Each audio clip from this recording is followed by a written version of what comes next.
पशुपति नाथ का एक व्रत होता है जिसको कहते हैं पशुपति व्रत।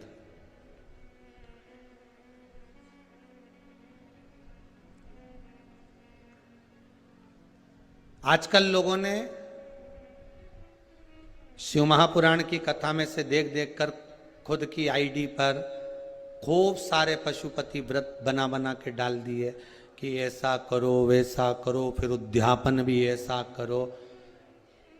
पहली बात अच्छे से ध्यान में कर लेना कि पशुपति व्रत में कुछ नहीं करना है, आपको ज़्यादा ढोंग प्रपंच कुछ नहीं करना। सवेरे के समय पर थाली लेकर जाओ, शंकर भगवान का पूजन कर करो, अभिषेक पूजन करो, सारा पूजन करने के बाद थाली वापस लेकर आ जाओ। उसी थाली को शाम के समय लेकर जाओ। शाम को फिर थोड़ा सा बाबा को समर्पित करने के लिए कुछ मीठे का प्रसाद, जिसके 3 हिस्से हो जाएं। 6 दिए घी के बाबा को समर्पित करने के लिए लेकर जाएं। भगवान को बेलपत्र समर्पित करने के लिए लेकर जाएं। प्रेम से बाबा का स्नान पूजन सब कराकर शाम के समय प्रदोष काल में, प्रदोष समय में कर कर प्रसाद जो बनाकर ले गए हो उसके 3 हिस्से कर लो।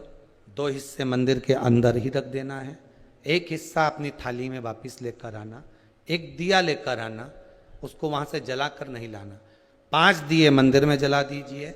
जब दीप 5 पंचानंद भगवान शिव के लिए समर्पित कर रहे हो तो 5 दिए जलाते समय पहले दिन ही अपनी कामना कर लेना कि मैं इस कामना से पशुपति व्रत कर रही हूं। बाबा आप इसे स्वीकार करना। पशुपति व्रत जिस मंदिर पे पहला व्रत होता है उसी मंदिर पर 5 व्रत होते हैं, मंदिर नहीं बदला जाता। अगर मायके जाना है तो वापिस आकर करो, पर पशुपति व्रत ये नहीं कि मैं मायके में 1 कर लूंगी या वहां जाकर 1 कर लूंगी, ऐसा नहीं होता। जैसे संकट सोमवार 16 सोमवार होते हैं ना, संकट सोमवार 16 सोमवार का भी व्रत का ऐसा महत्व रहता है कि जिस घर में करा है उसी घर में करना होता है। ये नहीं कि किराए के मकान में रह रही हूं तो मैंने किराए का मकान बदल लिया है, अब बदला मकान में पहुंच गई तो 1 व्रत वहां कर लूंगी। नहीं नहीं, उद्यापन तक उस मकान में तुम्हें रहना पड़ेगा जिस मकान में तुम रह रहे हो। तो हाँ, तो व्रत का मतलब। अब पशुपति व्रत के अंतर्गत शाम को 5 दिए, 1 दिया जलाकर प्रज्वलित करना है आपको। कहां? जब प्रसाद लेकर बाबा को निवेदन कर कर अपने घर पर जब आएंगे, आने पर दरवाजे में प्रवेश करेंगे। मुख्य द्वार में जब प्रवेश करें उसी के राइट भाग में आप बैठकर अपने घर की ओर मुख कर कर बड़े प्रेम से उस दिए को समर्पित कर दें। बाबा से विनती करें कि बाबा ये दीप मैंने केवल आपके लिए जलाया है कि आप इस मेरे मार्ग को सुलभ करें, मेरे घर की जो बांधा है, जो भी मेरे मन की इच्छा है उसको पूर्ण करें। बाबा को निवेदन कर कर प्रसाद लेके घर में प्रवेश कर जाएं। सुबह के समय जब आप फलाहार कर लें, शाम के समय आप भोजन कर लें। भोजन कब करना? जब 1 भाग प्रसाद का लाएंगे, उस प्रसाद में से किसी को नहीं देंगे। वो प्रसाद पहले आपको खाना है, उसके बाद भोजन ग्रहण करना है।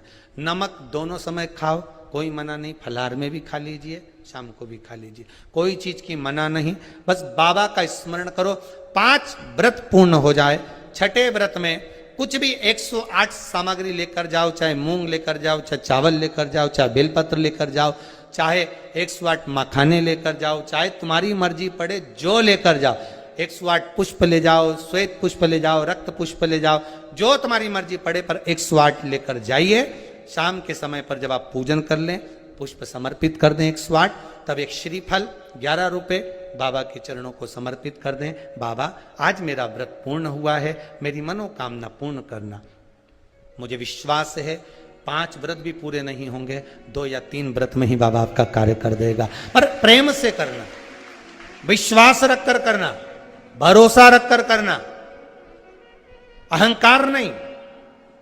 जितने पशुपति व्रत करो आप, उसमें अभिमान को त्याग दो। शंकर जी के दरवाजे पर जब सुबह जाओ ना तो पहले अहंकार छोड़ कर जाइए।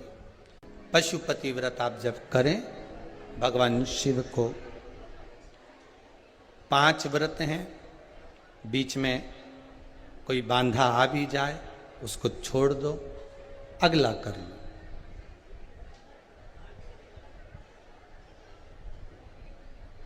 पर करो जरूर। दुनिया का ऐसा कौन सा कार्य है जो पशुपति व्रत से नहीं हुआ। ना जाने कितने लोग